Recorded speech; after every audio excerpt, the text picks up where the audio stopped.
గణేశుడు గలిసే వేద మంత్రాల మధ్య భక్తి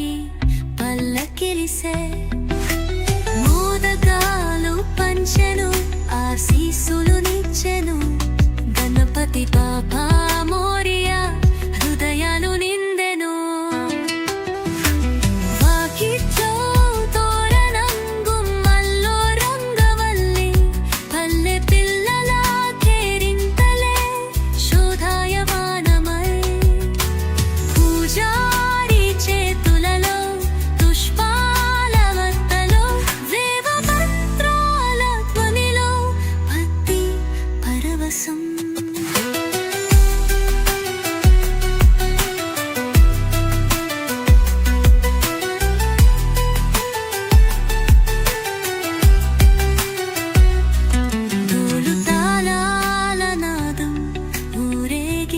ఘనంగా విగ్రహం చుట్టూ ముత్యాలు పాటలు వినూత్నంగా పెద్దల ఆశీర్వాదం చిన్నల ఆనందం ఎనకల్ల గణేశ